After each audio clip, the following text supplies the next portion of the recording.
Hello, everyone. My name is Javier Palacios, and today I will be talking about the recent spike in sleep disturbances in military personnel.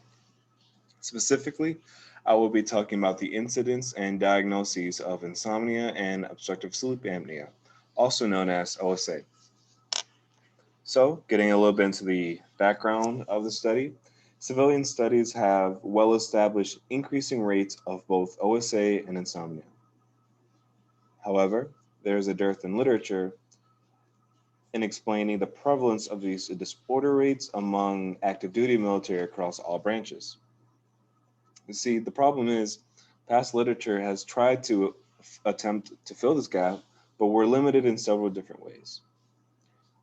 They either were only studying one branch at a time or have been retrospective, and as the name implies, it neglects current day active personnel.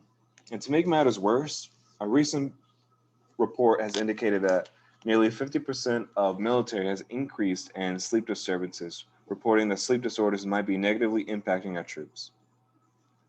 The military's change in disorder classification also warranted a possible study into diagnosis. This is due to a recent report that a switch from the ICD 9 to the ICD 10 has increased unspecified codes, potentially leading to a conflation rate of diagnosis. With all things considered, we offer the following study aims.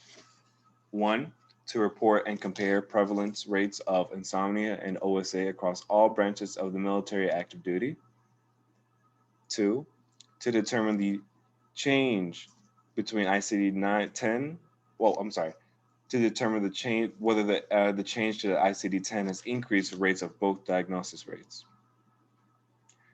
So, in order to do all of this, we utilize single sample chi-square goodness of fitness tests to analyze possible changes in representation across all demographics such as sex, race, um, marital status, etc.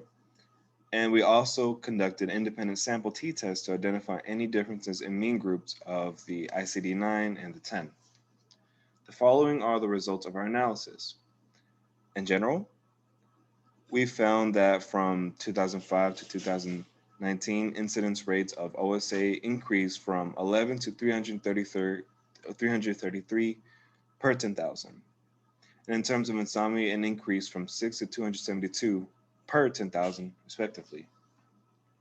The transition from ICD 9 to 10 revealed a significant difference in amounts of OSA diagnosis only, though, which is kind of interesting. And then in terms of OSA, the following demographics were overly represented in their respective groups.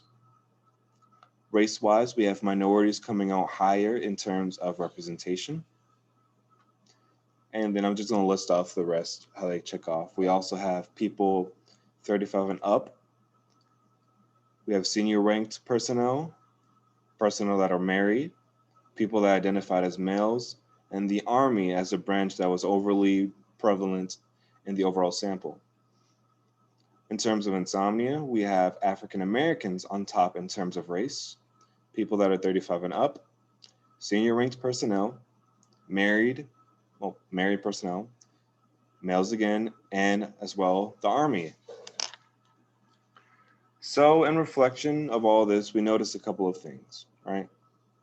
Despite similar requirements for overall physical and psychological health requirements, service members in the Army had higher rates of both diseases, possibly due to inherent differences across branches. This, as well as roles of combat operations and high percentage of minority members in the Army. Which brings in our second point that our results possibly conflict with past literature that African Americans are not at a decreased risk of insomnia.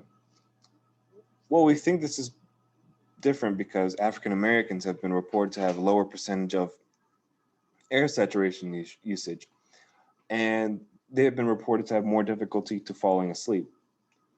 So, with all things considered, we posit that the future studies use military specific data and directed interventions in order to reverse this negative trend. And thank you for your time, and I look forward to responding back to you in the comments.